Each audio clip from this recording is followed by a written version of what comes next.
The night was moonless, and the road stretched on endlessly through the dense forest.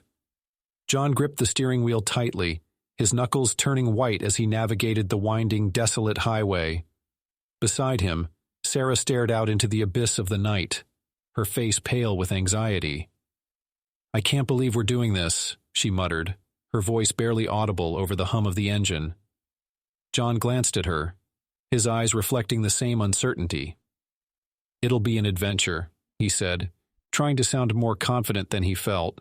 They were on their way to a remote cabin in the woods for a weekend getaway, a place they had only heard about through vague stories and whispers from locals. Hours passed, and the road grew narrower and more treacherous.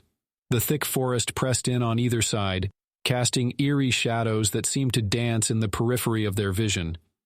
Sarah was beginning to feel uneasy, her discomfort growing with each passing mile. "John, are you sure we're on the right track?" she asked, her voice quivering.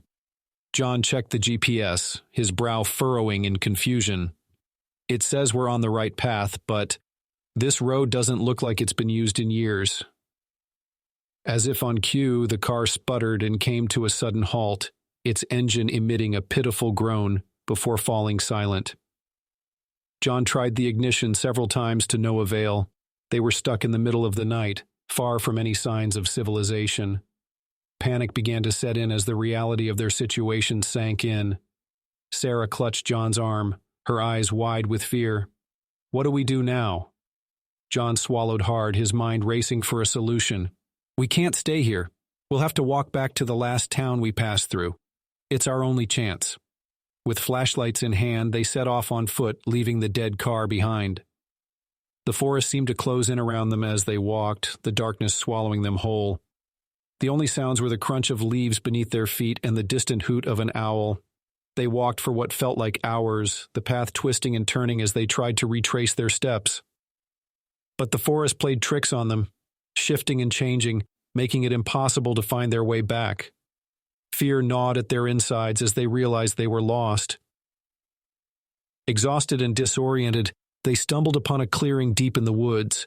In the center of the clearing stood an old, decrepit cabin, the very one they had been searching for. Relief washed over them, and they approached the cabin, hoping to find shelter for the night. The cabin's door creaked open with an eerie, mournful groan. Inside, the air was heavy with the smell of decay, and cobwebs clung to every surface. It was clear that no one had been here for years. "We'll stay here for the night," John said, his voice trembling. "We can figure out how to get back to the car in the morning." They huddled together on the cabin's rotting floor, their flashlights casting long, wavering shadows on the walls. The hours passed slowly, each creak and rustle in the night sending shivers down their spines. As they lay there in the dark, Sarah whispered, "Do you hear that?" John strained his ears, listening intently. There it was, a soft, plaintive wail, like the cry of a wounded animal. It seemed to come from somewhere deep within the cabin. They searched the cabin, their flashlights revealing nothing out of the ordinary, but the cry persisted, growing louder and more desperate with each passing moment. It seemed to be coming from below, from a trap door in the floor. With trembling hands, John pried open the trap door, revealing a narrow staircase that led down into darkness. The cry was coming from below, and they had no choice but to investigate. The stairs descended into a damp, dimly lit cellar. At the far end of the cellar, they found a cagey, a small, rusted cagey that seemed out of place in the decrepit cabin. Inside the cage, they discovered a gaunt, emaciated figure, a person, barely recognizable, their eyes wide with terror. Sarah gasped. Who could do this to someone?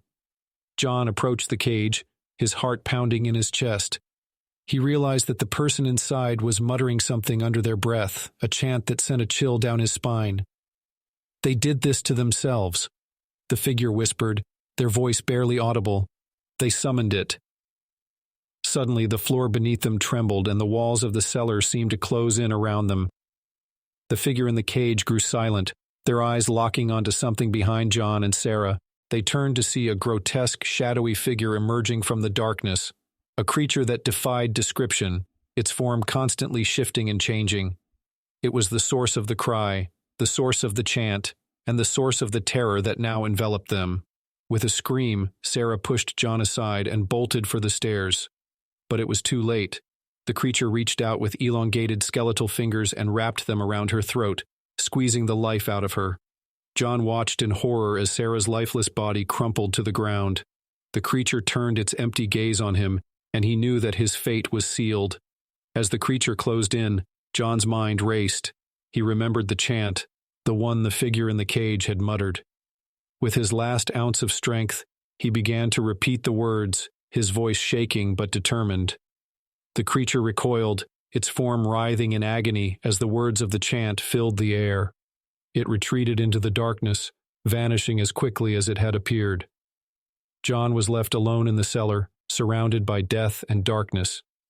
He knew that he could never leave this place, that he would spend eternity trapped in the cabin, haunted by the memory of what had happened here, and so he whispered the chant over and over again, hoping to keep the creature at bay, hoping to find some semblance of peace in the never-ending night. If you liked this video, make sure to leave a like and subscribe to GRE Narrator and leave a comment that I subscribed.